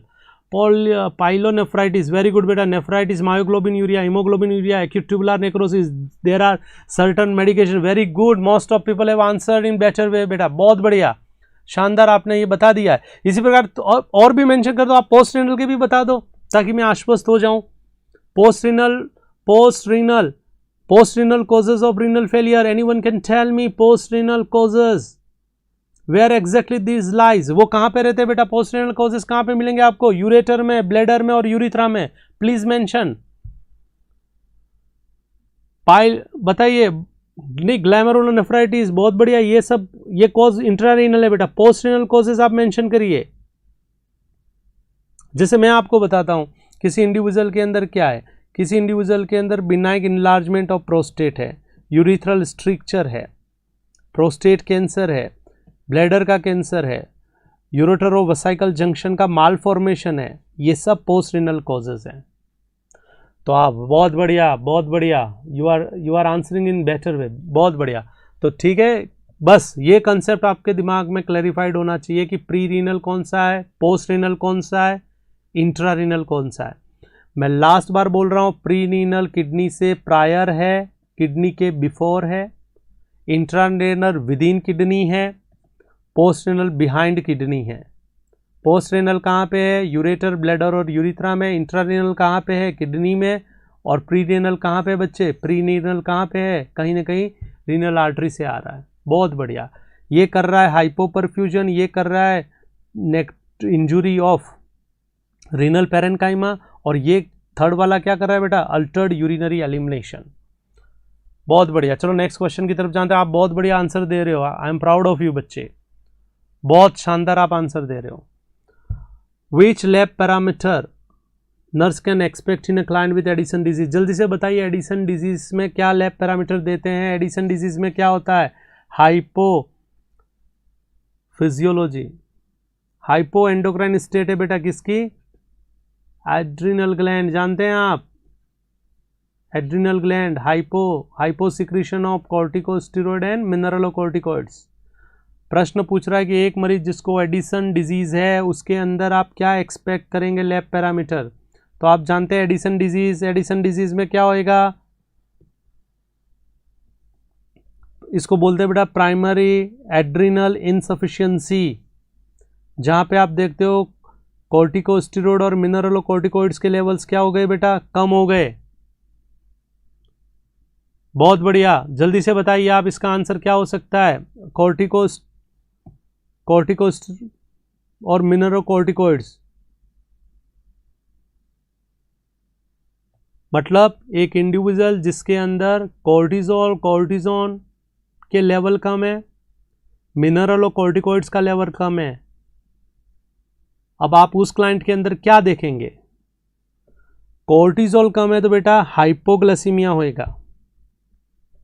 मिनरलोकॉर्टिकॉइड्स जैसे कि अल्डोस्टेरॉन बेटा कम है, अल्डोस्टेरॉन कम होएगा तो क्या देखेंगे आप? जल्दी से आंसर दीजिए। फ्लूइड, अल्डोस्टेरॉन क्या करता है? फ्लूइड और सोडियम का रिटेंशन, और पोटेशियम और H+ का एक्सक्रीशन। तो क्वेश्चन ये पूछता है कि कौन सा पैरामीटर नर्स देखेगी एक व्यक्ति को जिसको एडिसन डिजीज है? तो एडिसन डिजीज के अंदर क्या होता है? मिनरलोकॉर्टिकॉइड्स का लेवल भी कम है, ग्लूकोकॉर्टिकॉइड्स का लेवल भी कम है, ग्लूकोकॉर्टिकॉइड्स भी कम है, मिनरलोकॉर्टिकॉइड्स भी कम है। अब बताओ आप क्या देखेंगे? अगर मैं मिनरलों की बात करता हूं, अल्डोस्टेरॉन कम है तो फ्लूइड डाउन होएगा बेटा, कम होएगा फ्लूइड लेवल। सोडियम का लेवल क्या होएगा? कम होएगा। पोटेशियम का लेवल क्या होएगा? बढ़ेगा। पोटेशियम का लेवल क्या होएगा? बढ़ेगा। और H+ का लेवल क्या होएगा? बढ़ेगा। ये मैं एक्सपेक्ट करूंगा। और ग्लूकोकॉर्टिकॉइड ज्यादा है तो ब्लड के अंदर क्या कम है तो क्या हो जाएगा? कम ग्लूकोज। तो यहां पे तो ग्लूकोज बढ़ाया हुआ है, यहां ब्लड प्रेशर भी बढ़ाया हुआ है, कैल्शियम कम है और हाइपरकैलेमिया है। बताइए आप क्या एक्सपेक्ट करेंगे? हाइपरकैलेमिया। कोई भी आंसर दिया? सी गलत है बेटा। सी कैसे? हाइपोकैल्शियमिया नहीं होएगा, हाइपोकैल्शियमिया नहीं हो, हाइपोनेट्रीमिया, हाइपरकैलेमिया। आप जानते हैं मिनरलोकॉर्टिकॉइड्स का क्या काम है, ग्लूकोकॉर्टिकॉइड्स का क्या काम है? अगर मैं कह रहा हूं कि अल्डोस्टेरॉन कम है तो क्या होएगा? अल्डोस्टेरॉन कम है तो फ्लूइड का लेवल कम हो गया, सोडियम का लेवल कम हो गया, पोटेशियम का लेवल बढ़ गया, और ये देखो हाइपरकैलेमिया आंसर आ गया। और यही मैं एक्सपेक्ट करूंगा किसके अंदर? एडिसन डिजीज में। अब प्रश्न है कि हाइपरग्लाइसीमिया? नहीं सर, एडिसन डिजीज में तो हाइपोग्लाइसीमिया हो सकता है। नंबर हाइपरटेंशन, हाँ जी, एडिसन डिजीज में तो हाइपोटेंशन होता है। सुन पा रहे हैं आप? तो इसका करेक्ट आंसर क्या है? हाइपरकैलेमिया। तो इस टॉपिक के गो थ्रू होइएगा, क्योंकि आपको ध्यान में होना चाहिए एडिसन डिजीज के अंदर ग्लूकोकॉर्टिकॉइड्स और मिनरलोकॉर्टिकॉइड्स के लेवल कम हैं, और उसका वजह से ये लैब पैरामीटर में फ्लक्चुएशन है। अगर इसका उल्टा कुशिंग लिखा है तो आप क्या करते हैं? हाँ, ये कुशिंग में दिखता है ये सब, इधर हाइपोकैलेमिया दिखेगा, इसका ऑपोजिट। Very good. नेक्स्ट हम क्वेश्चन देखते हैं। What underlying pathology responsible for Parkinson disease? Parkinson disease में क्या होता है, यूं पूछ रहा है। Disintegration of myelin sheath, reduced acetylcholine receptor, degeneration of neuron at basal ganglia, none of above. ये नन ऑफ अबोव तो आंसर हो ही नहीं सकता, क्योंकि वो पूछ रहा है, तो नन ऑफ अबोव में क्या आंसर होना चाहिए? अब ये सही लग भी नहीं रहा वैसे। अब आपको मालूम है पार्किंसन डिजीज क्या है बेटा? पार्किंसन डिजीज के अंदर हम क्या देखते हैं? तो बहुत कॉमन क्वेश्चन है ये, one of the favourite question है जो आपके किसी भी टाइप के एग्जाम के अंदर यूजुअली पूछा जाता है बच्चे। हम पार्किंसन डिजीज की बात करें तो पार्किंसन डिजीज के अंदर आप बोलते हैं कि ये एक न्यूरो डिजेनरेटिव डिसऑर्डर है, जहां पे डोपामिन प्रोड्यूस करने वाले न्यूरॉन्स हैं वह डिजेनरेट हो जाते हैं ब्रेन के अंदर। तो अगर मैं पूछूं तो यहां पे आंसर क्या हो सकता है?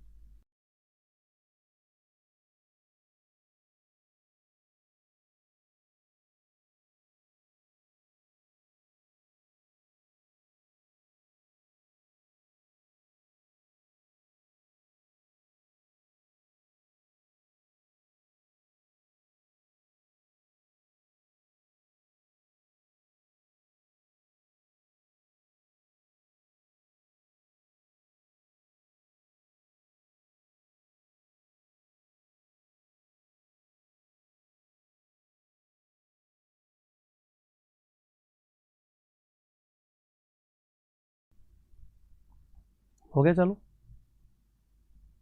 ओके।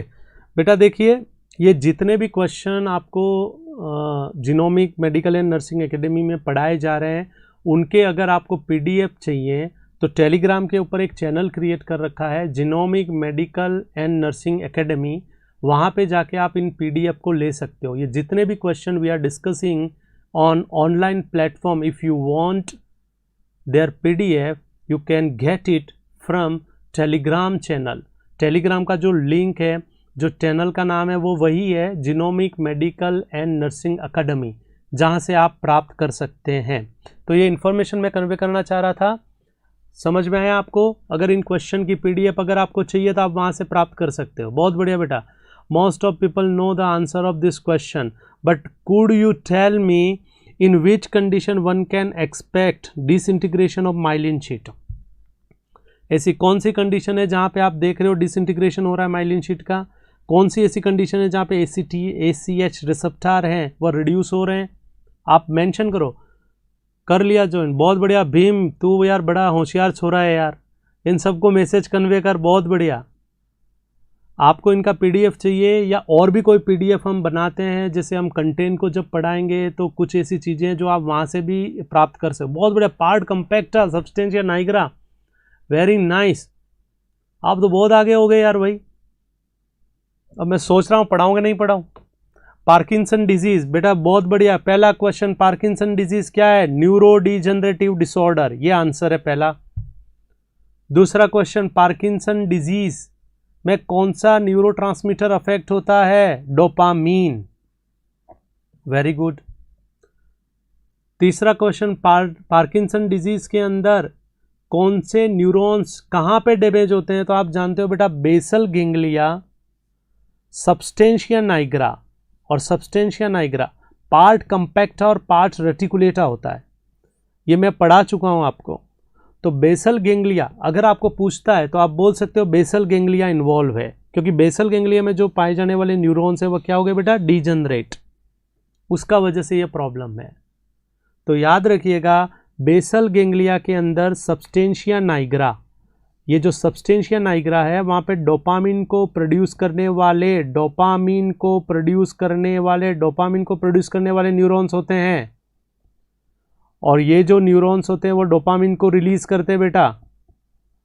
अब मैं यूं कह रहा हूं कि बेसल गेंगलिया अफेक्ट है, सब्सटेंशिया नाइग्रा डैमेज है, तो डोपामिन का प्रोडक्शन नहीं होएगा और उसका वजह से मरीज के अंदर पार्किंसन डिजीज होएगा। लेकिन बहुत बार क्वेश्चन ट्रिकी हो सकता है, ये यहाँ पे बेसल गेंगलिया को लिखे ही नहीं और लिख दे सब्सटेंशिया नाइग्रा, और सब्सटेंशिया नाइग्रा को मेंशन ना करके लिख दे पार्ट कंपैक्टा, तो ये आंसर तीनों सही है। तो you should remember, basal ganglia, substantia nigra, pars compacta और डोपामिन को प्रोड्यूस करने वाले न्यूरॉन्स अगर नहीं है तो आप उस क्लाइंट के अंदर देखेंगे, उस मरीज के अंदर एक्स्ट्रा पायरामिडल सिस्टम का एंगेजमेंट होएगा, नाइग्रोस्ट्रेटल पाथवे अफेक्ट होएगा, और कहीं ना कहीं जो इनपुट जाना चाहिए कॉर्टेक्स में वह नहीं जा पाएगा, और उसका वजह से मरीज के अंदर जो वॉलेंट्री मूवमेंट्स हैं, मरीज के अंदर जो मूवमेंट्स हैं, जो मोटार एक्टिविटी है वह इन्फ्लुएंस होने वाली है। तो ये पूरा का पूरा प्रॉब्लम EPS का है। ठीक है बच्चे? तो पार्किंसन डिजीज़ क्या है? पार्किंसन डिजीज़ एक न्यूरो डिजेनरेटिव डिसऑर्डर है सेंट्रल नर्वस सिस्टम का, जो प्रदर्शित होता है 3 क्लासिकल फाइंडिंग के द्वारा, ट्रेमर, रिजिडिटी एंड ब्रैडिकाइनेशिया, और चौथा बोले तो पोस्चुरल इनस्टेबिलिटी।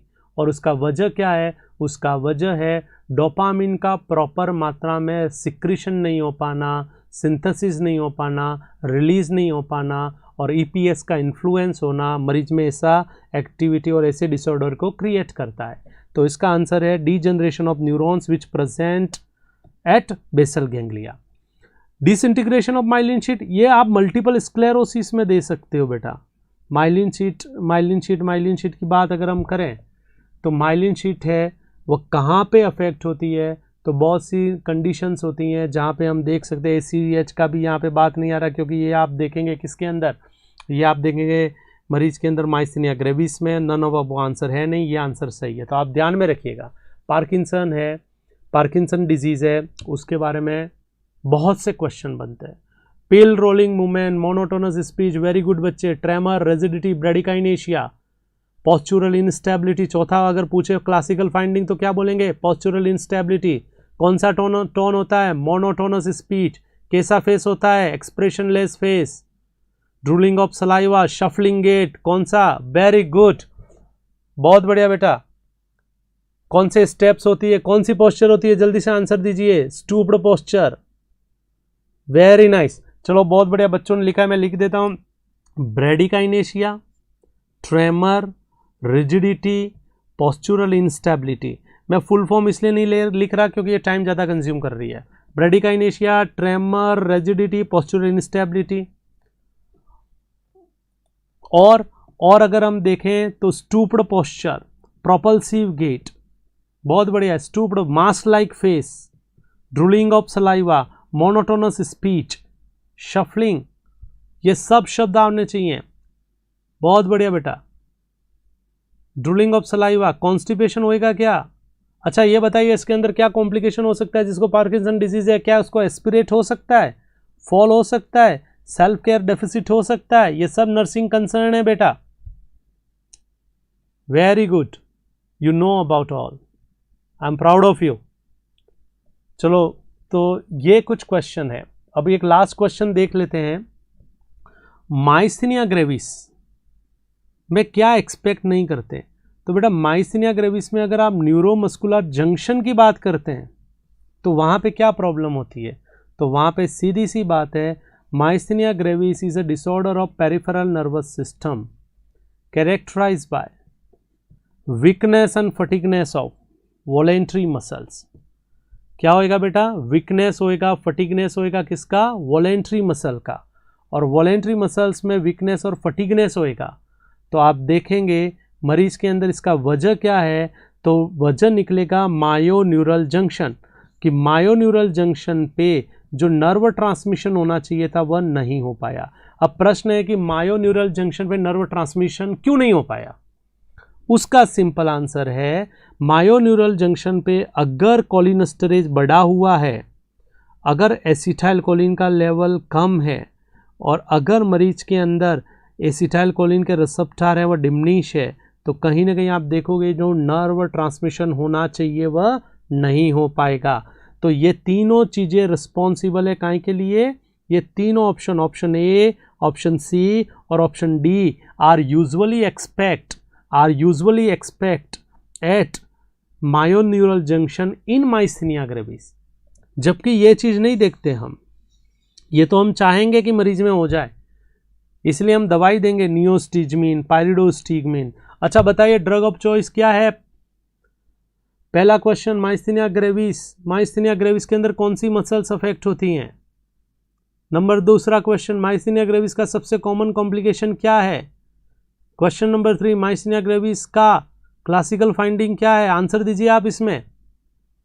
ये तो दे दिया आपने भी, बहुत बढ़िया। इसके आगे निकलो और बोलो कौन सी मसल्स अफेक्ट होती है माइस्थीनिया ग्रेविस में? कौन सा अर्ली फाइंडिंग है माइस्थीनिया ग्रेविस का? क्या देखते हैं मायोन्यूरल जंक्शन पे जिस व्यक्ति को माइस्थीनिया ग्रेविस है? ड्रग ऑफ चॉइस क्या है माइस्थीनिया ग्रेविस की? टेंसिलोन टेस्ट के अंदर कौन सी ड्रग यूज करते हैं बेटा? ये आंसर बताइए जल्दी जल्दी, आप, मैं आपसे एक्सपेक्ट कर रहा हूं ये सब। ड्रग ऑफ चॉइस क्या है माइस्थीनिया ग्रेविस की? कोलिनर्जिक क्राइसिस हुआ है तो कौन सा ड्रग देंगे? How you would differentiate whether it is myasthenia gravis or myasthenia crisis? Ptosis, very nice. Neostigmine, pyridostigmine, tensilon test में कौन सी दवाई यूज करते हैं? Edrophonium chloride, tensilon, ptosis, respiratory failure. For what nurse should monitor in individual who is having myasthenia gravis? What nursing application one has to apply during care of individual who is having myasthenia gravis? किसको है myasthenia gravis? जिस व्यक्ति को आप जानते हो बताइए जल्दी से। कोलिनेस्टेरेज, अच्छा। कौन सा फाइंडिंग है जो आप देखेंगे आपको समझ में आएगा कि इंडिविजुअल के अंदर कोलिनर्जिक क्राइसिस है? Common complication associated with myasthenia gravis. तो बहुत बढ़िया बेटा, आप बहुत आंसर दे रहे हैं। आपको टोसिस मालूम है, आपको रेस्पिरेटरी फेलियर मालूम है, आपको एडोफोनियम मालूम है, आपको नियोस्टिगमिन मालूम है, आपको एट्रोपिन सल्फेट मालूम है। बहुत वेरी नाइस। एक पेशेंट जिसको माइस्थीनिया ग्रेविस है उसके अंदर फैसिकुलेशन देखा गया है, नोजिया, वोमिटिंग, डायरिया, नर्स क्या सोचेगी, उसको क्या है, जल्दी से आंसर दो, सुन के ही आंसर दे दो आप। बहुत बढ़िया, ऐसे आपको पढ़ना चाहिए, कोई भी टॉपिक को ऐसे पढ़ना चाहिए। मेरा अभी क्वेश्चन बता, अमिताभ बच्चन, बहुत बढ़िया बेटा, अमिताभ बच्चन तू छा गया भाई गुरु। Amitabh very good, you are reacting in better way. Ramdev Baba, Ramdev Baba को कुछ और है बेटा।